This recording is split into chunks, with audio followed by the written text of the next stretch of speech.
le compte rendu des rencontres que nous avons eues avec le secrétaire général du ministère, qui avait pour objectif de préparer la rencontre avec notre nouveau ministre des Transports, puisque vous savez que lors du dernier remaniement, le ministère des Transports a vu l'arrivée de M.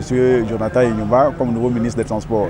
Et donc, à cette rencontre avec le secrétaire général, nous avons préparé la rencontre avec monsieur le ministre et une semaine après, nous avons été reçus par monsieur le ministre et il était quand même important que le syndicat vienne vers l'Assemblée générale pour faire le compte rendu de ces deux rencontres à l'ensemble des agents et des adhérents.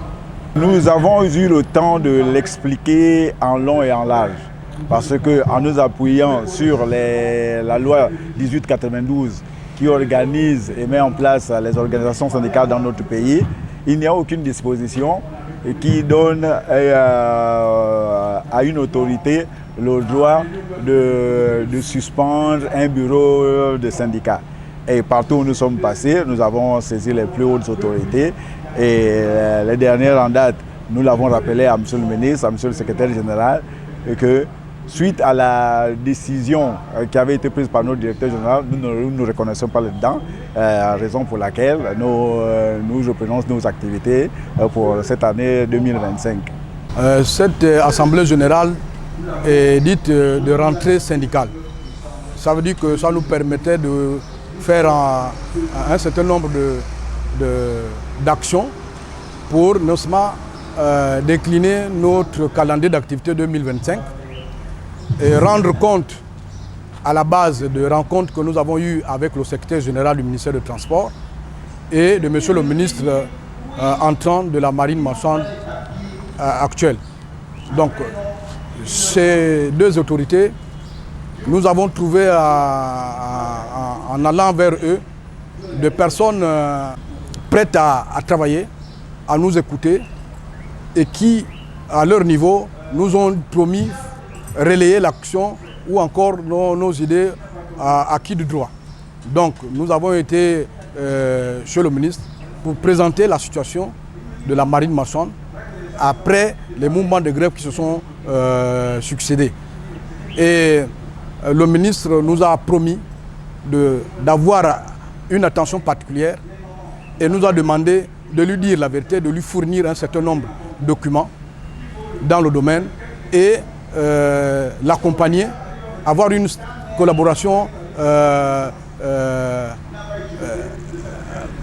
saine ou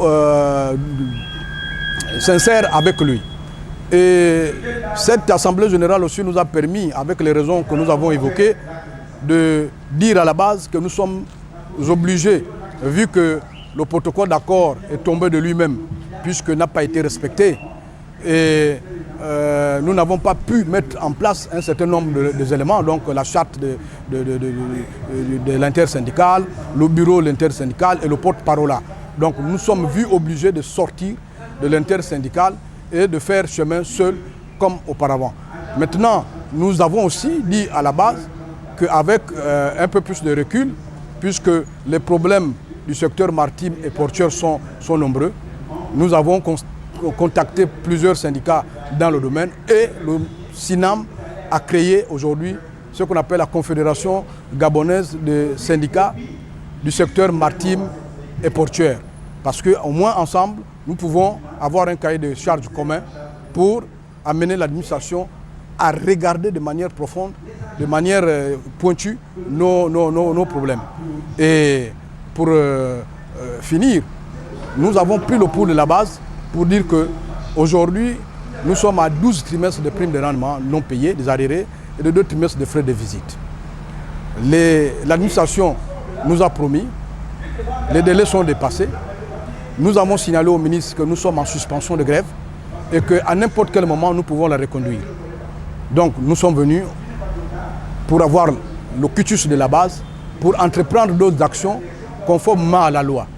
Et nous avons décliné notre programme 2025 qui consiste à organiser une conférence de presse dans les délais, à l'installer nos bureaux provinciaux, à organiser un séminaire de formation de nos adhérents dans le domaine gestion de syndicats, de la vie sociale et bien évidemment organiser le 1er mai qui se pointe à l'horizon. Donc, nous avons trouvé aux autorités actuelles, donc Monsieur le ministre Inyumba, une personne pondérée d'un certain âge et nous savons ce qu'il a fait au ministère de l'Agriculture, comment il s'est battu pour essayer de sortir ce ministère-là.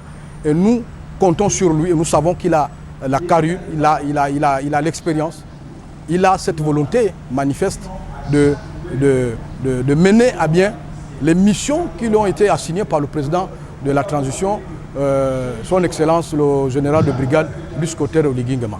Donc c'est sur ce que nous avons mis fin à notre Assemblée générale de rentrée syndicale.